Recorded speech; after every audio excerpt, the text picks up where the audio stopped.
You're listening to The South Stands, a Buckeye football podcast by Ohio State fans for Ohio State fans, on Apple Podcasts, Spotify, Google Play, and SoundCloud.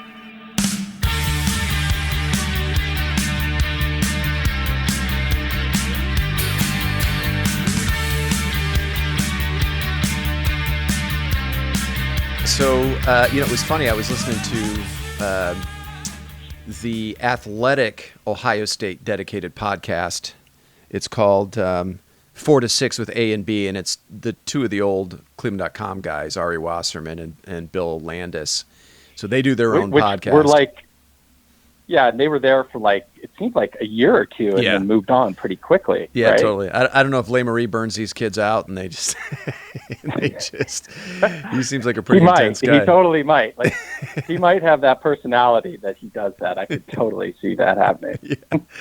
So they were talking about the last few matchups against Northwestern, and they've all been pretty close. And I know this team is atrocious on offense, and I wrote down some numbers here. I'll mention them later, but yeah, so they're atrocious on offense. But if you go back to the last few matchups, and we don't see them every year, we only see them every few years on the regular season schedule. And last year we saw them in the Big Ten title game, but last year the Big Ten title game, we jumped out to the big lead. It was 24-7, but then Northwestern made a push in the third quarter, and I think it was like a 24-21 game late in the fourth quarter. So it was actually a better game, or a tighter game than the final score would have suggested. And then in 2016, they came into the shoe and played us really tough. That was like a 21 or maybe a 20-16 final, something pretty close to that. Yeah. And then before that, then 2013 was the last time they had played them before that. And that was a very tight game. Ohio State was losing that game in the fourth quarter. I think they ended up winning by 9 or 10. And the only reason that margin was as much as it was is because Joey Bosa fell on a fumble on the game's last play in the Northwestern end zone to get a cheap last-second touchdown. But it was like a 3-point game, and it was Northwestern was trying to drive to either tie or pull ahead.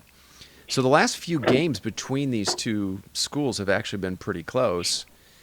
And but this is easily probably the worst offense that they've had that I can remember. Yeah. Right?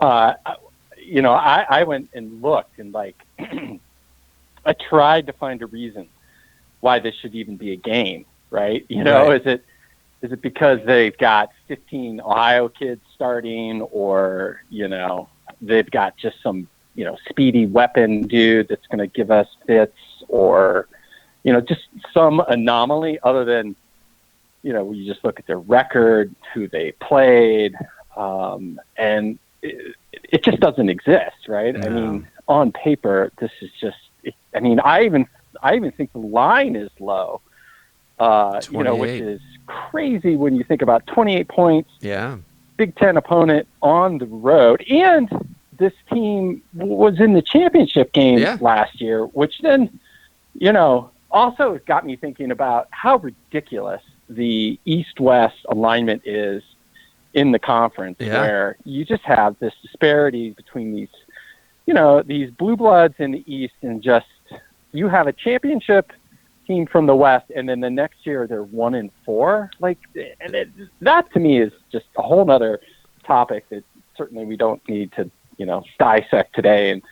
But it could be a whole nother pod in and of itself. But back to the game, maybe Ohio State's looking ahead, but other than that, how is this even remotely close? Well, right, yeah. I mean, looking ahead, that definitely crossed my mind that could make this a closer game than we'd expect. I mean, it's it's Ohio State minus 28, so they're a 4-touchdown favorite in this one. It was funny. I don't know if it was Northwestern football or the University of Northwestern. One of their Twitter accounts today posted a photo of the grass, somebody with a tape measure showing how long the grass is. And I can't remember what the caption was, but it was like, just about right, but it shows how long the grass is. So, they're going to be playing on a slower track, right? They're going to use every advantage they can, right? Yeah, I saw that. I also saw their like, I don't know, pump you up video, which is don't go gentle into that good night, right? Right. They were like touting their I don't know what they're calling them, their nuclear uniforms. But then it got me thinking, it's like, yeah, that poem's somewhat defeatist, because eventually you're going to die, right? Right. It's just like, you're dying. It's just, you're going to like have a swing before you get slaughtered. I don't know how associating this game with that poem is a really motivating thing if you think about it. Yeah, exactly. I mean, it's a little dramatic for a college football game. I think everyone's going to survive. No one's going to die. Yeah, it's just ridiculous. Yeah, so I'm looking over. This morning over coffee, I just thought I'd look up Northwestern's, where they stand nationally in some key areas statistically, and they are 125th nationally in total offense. There's 130 FBS teams. They're 125th. They're 128th. How's that possible? How's that possible? Yeah. Well, right. And they got this ballyhooed transfer, Hunter Johnson, who was a 5-star prospect. I think he was if I'm not mistaken, he was at Clemson and transferred to Northwestern. And he's from Brownsburg, Indiana, and he's got 1 touchdown pass to 4 interceptions. He's thrown for a total of 367 yards in 5 games. Wow.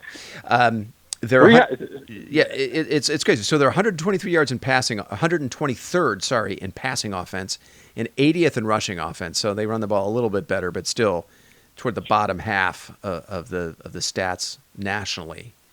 So they're pretty dreadful on offense, and I don't remember them being this bad in the Pat Fitzgerald era. Yeah. Well, weren't they supposed to be somewhat decent? Like, what the hell happened? I thought so. I mean, I don't know if it was just scheduling. I mean, they started on the road at Stanford. So far they played at Stanford, at Wisconsin, at Nebraska, and then home against Michigan State. They've lost all 4 of those games. The only win they have is at home, 30-14 to UNLV.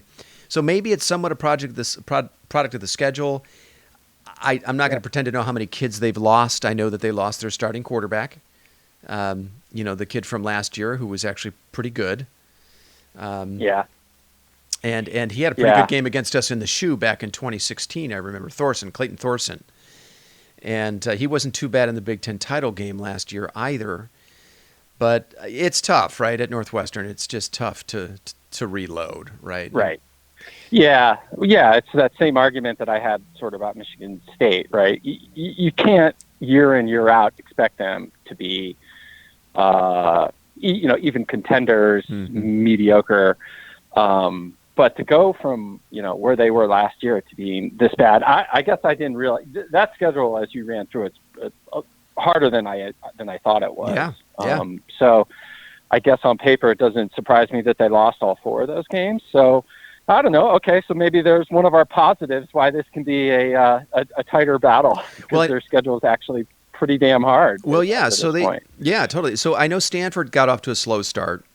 They opened the season at Stanford. That was a 17-7 game. Of course, the Northwestern offense was dreadful in that, but their defense kept them in it. And actually, that's kind of been a theme, right? Their defense has kept them in most all of their games this year. They lost 24-15 at Wisconsin. And actually, Northwestern outgained Wisconsin in that game, 255 to 243. They held that Wisconsin offense to 243 total yards. I think there might have been some turnovers in there, some short fields for the Badgers that might have, contributed to that, kind of modest output yardage-wise. And then they turned around the following week. They lose a close game at Nebraska, 13-10.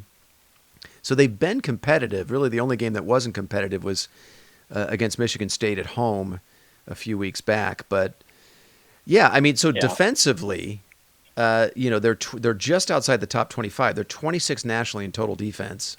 And that's actually better than the likes of Alabama, Auburn, and Oklahoma, if you can believe it. They're 30th in scoring defense. They're giving up just under 20 points a game. They're 14th nationally against the pass. They play that soft zone, that's it's kind of hard to move the ball on them through the air because they play that zone defense, and they're actually pretty good in that zone, and they're 53rd against the run, so you can run a little bit against them. So that's kind of the way I'm looking at this game. I'll give a prediction in a second. We've got everybody else's predictions to go through first. But if we're looking at, okay, if Northwestern's to keep this game close and put a scare into Ohio State, what does that look like to you? What does that game look like to you? Obviously, the defense plays well. Maybe they confuse Justin Fields. They show him some coverages. As you said, I don't know. Maybe you mentioned this, or I think I might have heard this on the podcast I mentioned earlier. Northwestern is also coming off a bye.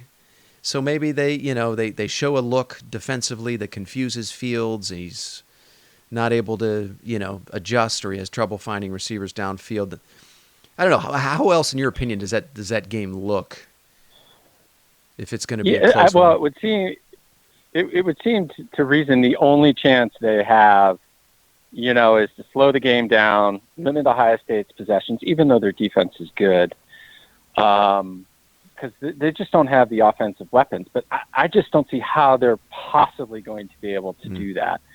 I mean, I think what we should have done for the pod instead of predicting scores is we should have predicted an over/under on first down. How many first downs is Northwestern going to get in this game? Well, maybe let's do it now. Set the over/under on first downs. What is it?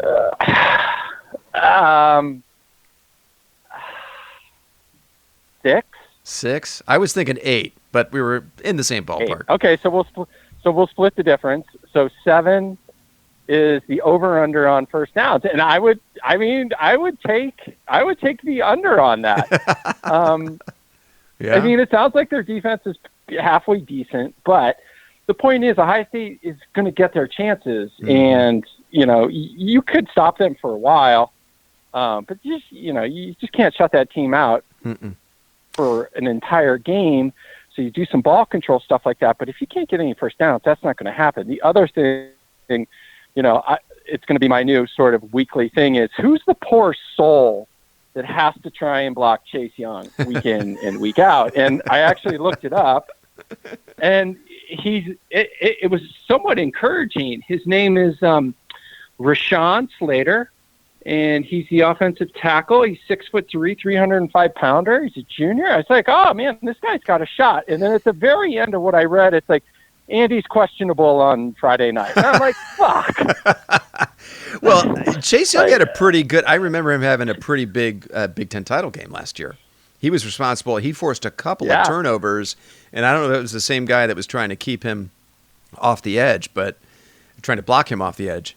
But, yeah. That it was probably that kid, yeah. So it's just like – So you're going to put another guy to try and stop. I mean, this defense is just going to eat them alive. I would think so. I would think so. It's Friday night. Weird shit happens on Friday night. We've gone to Evanston before and not looked great. You get the job done, but they haven't looked great doing it in some years. You got a huge game looming next week with Wisconsin. And so if we're talking about this game, if it's on Saturday morning, you and I are talking about a close call where Northwestern really puts a scare in Ohio State. I think we're probably talking about maybe 3 or 4 Ohio State turnovers, giving a short field to Northwestern. They get some cheap scores. Maybe we're talking, God forbid, a key injury to God forbid, of a Justin Fields or even a Chase Young. 80, 90, 100 yards and penalties, a team that looks a little sloppy and sluggish coming out of a bye week. I think that's how Ohio State has to look. And, of course, Northwestern would then have to play their best game of the year. That's kind of the formula, I think, for a close game or potential Northwestern upset. So, yeah. Although the other thing, though, is had we been doing this pod last year or the year before, wouldn't we have said pretty much the same things against Purdue and or Iowa? So strange shit could happen. Yeah. I seriously can't fathom and even script the way that it could potentially happen. I was actually in Chicago in 2004 because I went back and looked when that game was, because obviously Diane's from Chicago. Right. And I watched that game the last time Northwestern beat us. 2004. And I had to watch it with my fucking father-in-law, who is not technically he's not technically a Northwestern, but he lives in Evanston, right? And it was awful. Oh, and then I was like, it was actually a wedding. So it's possible. It's just not very likely. Yeah. No, and I agree. And I have yet to hear anybody say that it will be close. And kind of going back to what we were talking about on Sunday morning with the group, we were talking about, okay, so, where does Ryan Day have yet to prove himself as a big-time head coach, right, as an Ohio State coach? And we've talked about him getting Ohio State up for big games. But it's games like these where Ohio State has tripped up the last couple of years, either after a huge game or, with one on the horizon. And this is a good test for Ryan Day. Does he have them focused and eye on the prize, and they come out off a bye week, handle their business, and get ready for Wisconsin? So I think this actually is a pretty good litmus test about where the program is, where Day is, and does he have his team's attention? So. Yeah. No, it's a good point. I think you could say, though, coming off the bye negates perhaps the looking ahead. But that's like, the looking ahead thing. Everybody in the world that knows anything about gambling and or football sees that, and the coaches see it, and it's amazing how sometimes they're just helpless to do anything about it. Right? It's like the train wreck's coming, and it's there, and the coach they can't do anything about it because it's just human nature, and especially with 18-year-old kids, that they're like, these guys should not even be on the field with us. We have really the game of the year next week, and to keep them focused on this is easier said than done, but even that's not going to be enough on Friday night. Yeah, I think I'm not worried about it, actually. I'm not, and I think part of the reason I'm not worried about it is because I think there's enough veteran leadership on this team. This team is focused. Many of these kids who are suiting up on Friday were a part of the 2017 and 2018 teams who just missed out on the playoffs and who had, losses on their schedules in those seasons that they just could never recover from, that cost them the opportunity to play for a national championship. And I think that's going to benefit them. I think the Iowa game from 2 years ago and the Purdue game from last year, I think those are, I think they're going to benefit from those experiences because many of the kids now who are playing prominent roles for this team were with the program at the time, and they understood how costly those were. So I'm not worried about it. I think they're going to be ready to go. Now, I do think Northwestern's defense is legitimately good enough to stave off a blowout for a bit, and I think Fitzgerald's a good enough coach. So I would not be surprised if this is a closer game than people expect for a couple of quarters, and it takes Ohio State a while to put this one away, because I do think Northwestern is a legitimately good defensive team, and they're well coached. They don't typically make a ton of mistakes. So I wouldn't be surprised by that. But I'm with you. I think there's just too many variables, I think, in Ohio State's favor in this one, and we'll see. So the other variable is it does certainly seem like this team has got a chip on its shoulder, an edge to it. They're very motivated. Outside of like a quarter here and there, they've done all you can ask, and so it doesn't seem like they would be susceptible to looking ahead or not taking an opponent seriously. They seem very, very focused and buying into whatever Day is selling them. And, at least on a collision course through, this game into Wisconsin, and then on, the eye on the prize, the big prize at the end of the season. I can't wait for that Wisconsin game. I can't wait to start breaking that one down.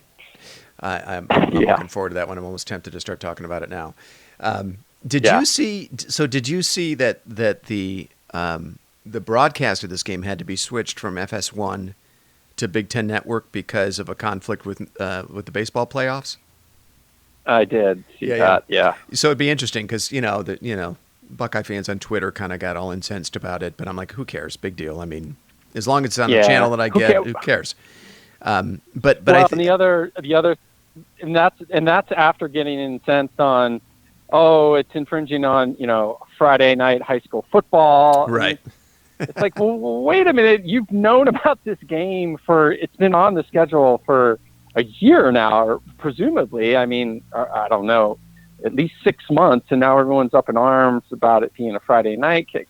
It's just like people just have nothing else to do and complain about stupid shit. I guess so. So these Friday night games, these were the brainchild of Jim Delaney. I think I don't know if this is about getting more exposure or what this was about. It was just kind of getting the Big Ten brand out there, having it featured on different nights. But the interesting thing is, though, here's what I want to know. I want to look at the television ratings on Saturday and see which of those two games.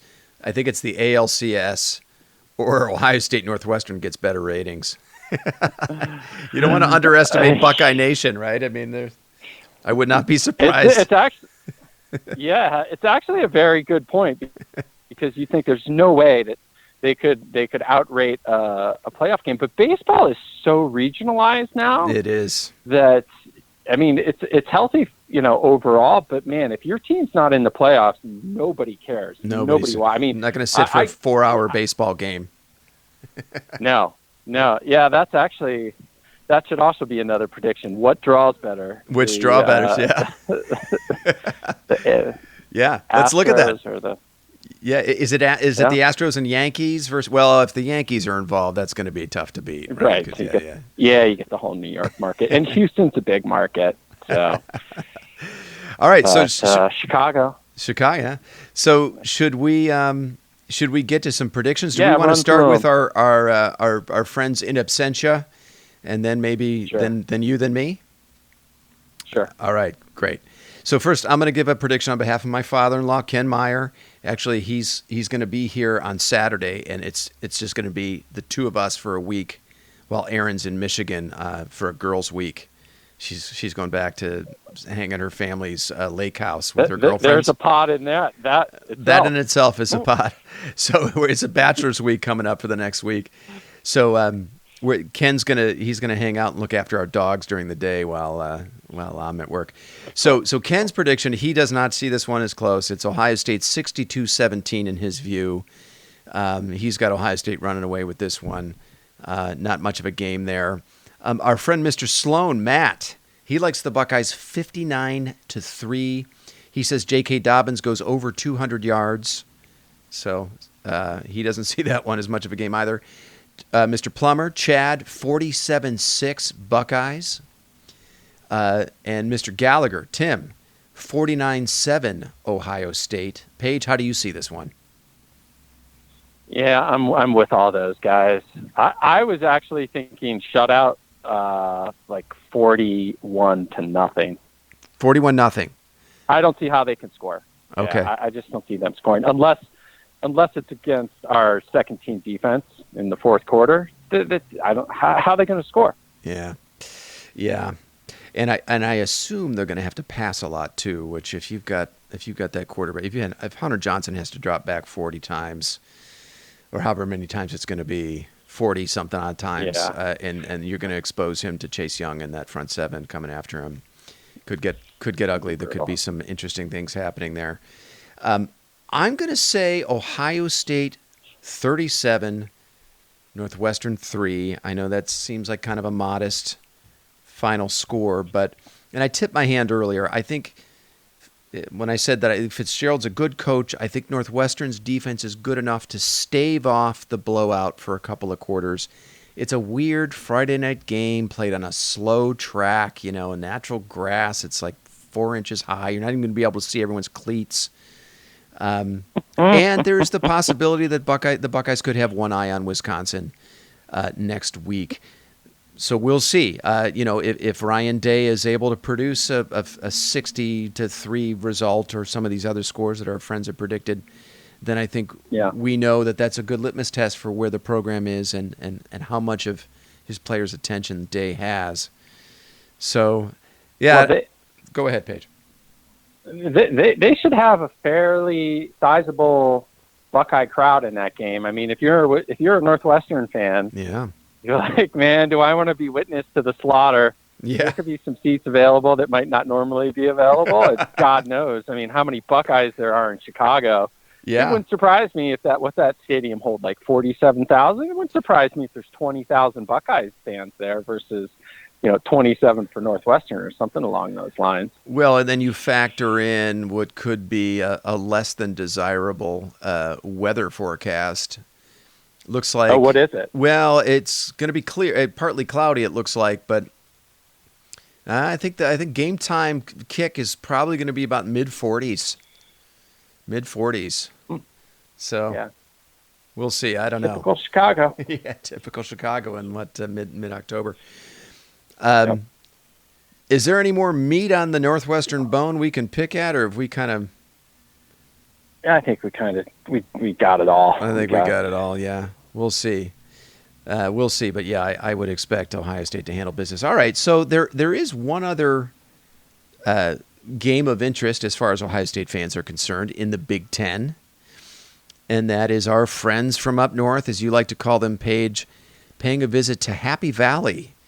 This is Saturday night. I believe this is going to be a ABC primetime game, if I'm not mistaken. And Michigan visits Penn State. Let me see here. I want to make sure that I get the time right.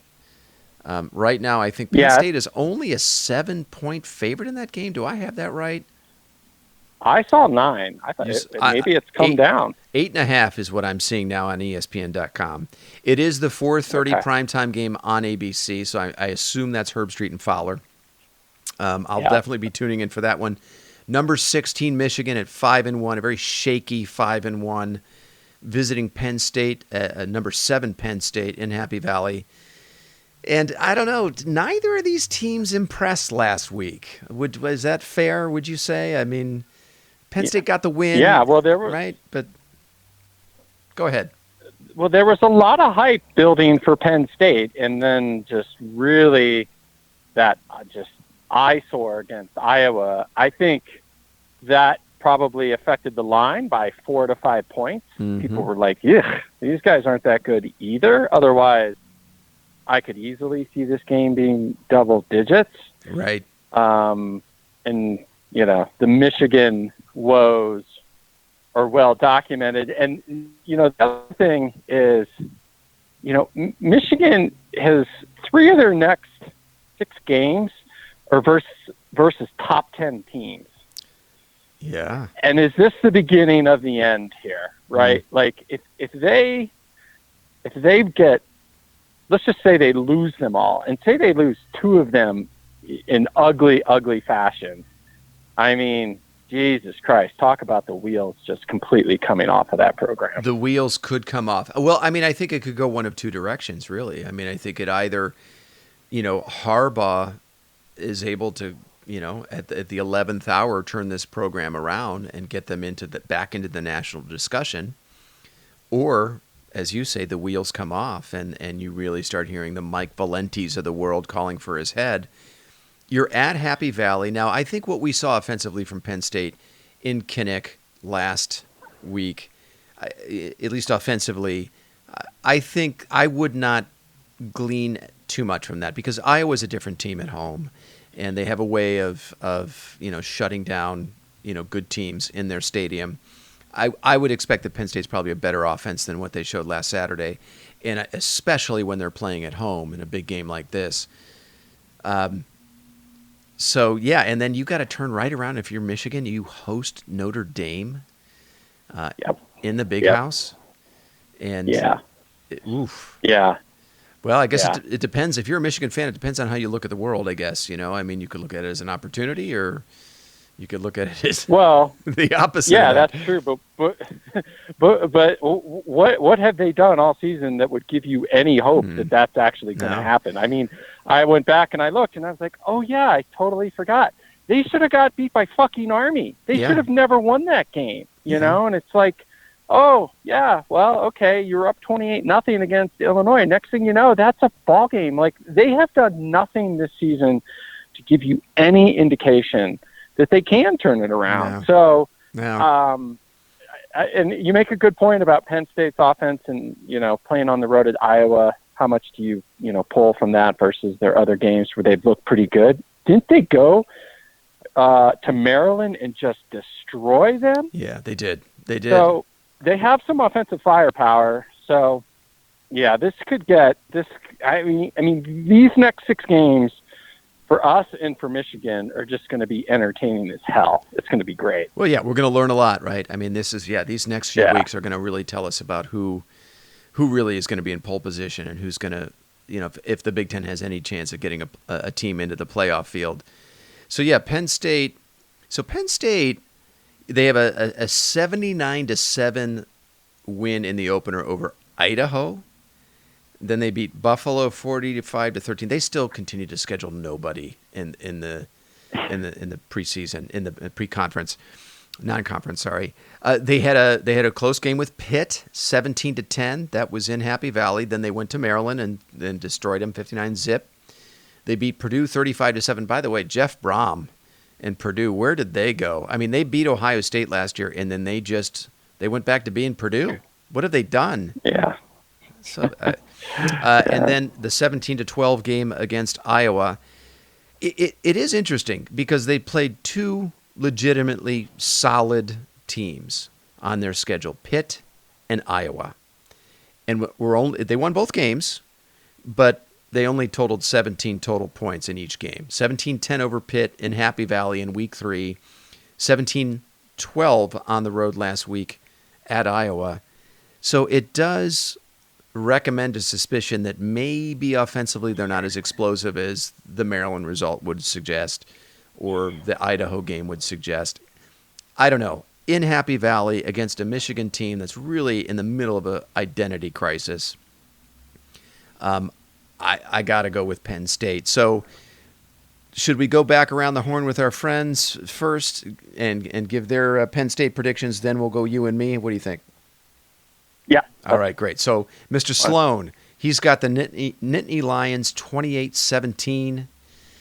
Chad has Penn State 34, Hugh Jackman 28. I'm not sure what he means by that reference, but maybe some of our listeners can figure that one out. Tim has Penn State 34-17, and he's got a little commentary with this one. Highlight of the weekend, Harbaugh takes over the play calling in the fourth quarter while Michigan is still in the game. Michigan gets 40 yards all quarter and lets PSU pull away. When the clock gets to 0, Josh Gaddis torpedoes Harbaugh in the knees. With Harbaugh writhing in pain on the ground, Gaddis knuckle fucks him with a whiteout raining down over them. So I think he's going a little bit on the limb with that prediction, but kudos for the detail. Yeah. I love it. The creative writing on that was exceptional. Awesome. And well done. What do you think, Paige? How do you see this one? It's really hard to play at that stadium at night in a whiteout. It's a tough environment. Even when you're good. And even when you're good. We know it, right? I mean, Joey Bosa had to have a sack, right? In OT. Knock that guy down. Yeah, in OT. I was on the Michigan train for 2 weeks. I think it's time that I jump off that train. I think it's going to be somewhere in the neighborhood of 33-6. I don't think it's close, and I think it's just going to be an ugly, ugly performance by our friends from Michigan. All right.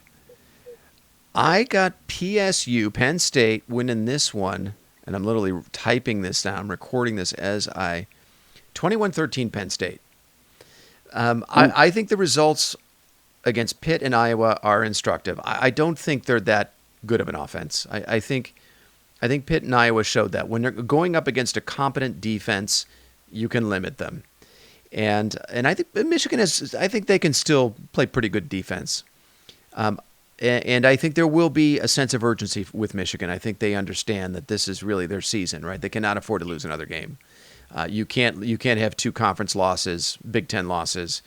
This would effectively eliminate them from even winning a Big Ten championship, let alone getting back into the playoff discussion. So, however, I think they're a mess, and I think they're in the throes of a huge identity crisis. And I like Penn State in this one, 21-13. So who do you think, just taking our hatred of Michigan out of the equation, what's the best outcome for us? I mean, I'm leaning towards, hey, it's better for us to have Penn State win, have them be ranked as high as they possibly can be when they come to Columbus. And I know we also play Michigan, so you could totally flip it on its head and say, oh, well, it'd be great if Michigan won these next 6 games or 5 games before us. That's not going to happen. So where do you fall on that? Do you think it's better that Penn State wins this or Michigan wins it? Yeah, I mean, I don't think Michigan is highly regarded. I mean, I think there is a lot of national skepticism about Michigan going all the way back to 62 to 39, right? I mean, even before that. And Penn State has shown that they've been able to play with Ohio State. So I don't know how much value there would be if by the end of the year we play an 11-1 Michigan team and kill them. I mean, what are people going to say? How much credit is Ohio State going to get in a win, in that type of a win? And of course they've owned Michigan now for 20 years now, going on 20 years. It has not really been a rivalry. So I guess I would say Penn State. Now, Tim had mentioned in Sunday's pod that, there is, and maybe this were just scarred from, the 90s and when we were all in school, when Ohio State came into the Michigan game with everything to play for, and Michigan came into the game with really nothing to play for, and we know how those games turned out. Is Michigan more dangerous when they have nothing to play for? Or does it really even matter at this stage? Does it matter if they have everything on the line or nothing on the line? Ohio State's just the better program, and they're going to continue to win that game. I don't know. I guess we're kind of splitting hairs at this point. I'd rather have. Go ahead. It hasn't mattered for the last, to your point, 19 years. So, or whatever, 15 years. They've been good or bad. We beat them. Obviously, it was a different story for Cooper that Tim was referencing. So I'm firmly on, hey, let's have Penn State be good. Let the Michigan dumpster fire. Let's just let that thing burn. Take its course, because it's just going to burn. It's going to start on Saturday night, and it's just going to be pure entertainment between now and Thanksgiving. I have to agree. I mean, if Ohio State can kind of march its way into the playoff and handle everybody along the way, and we can simultaneously watch a Michigan dumpster fire, I mean, I think that's the best of both worlds, isn't it? So, yes. Hey, I just want to remind the listeners that you're listening to the South Stands, a Buckeye football podcast, which you can get on Apple Podcasts, Spotify, Google Play, and SoundCloud. We also, by the way, have a Facebook page, a Twitter page, and what else do we have? Instagram. And you can find us on those. And you can find us on those 3 platforms as well. If you feel like sending us a question or comment, you can email us at thesouthstandsosu@gmail.com. All right, I just wanted to get that little promo out of the way. Paige, what do you think? Do we have anything else to cover before any other games around the country you want to talk about before we hang it up? I didn't see too much else out there. I mean, there's a couple other games, obviously, but nothing worth taking up airtime. You know, precious pod time for all our loyal listeners. All right, buddy. I.e. us. I.e. us and our close friends and our wives and maybe our kids. All right, pal. Hey, well, listen, man. Thanks for making the time tonight. All right, buddy. By the way, when are we going to do the post-game pod? Is it going to be Saturday or Sunday?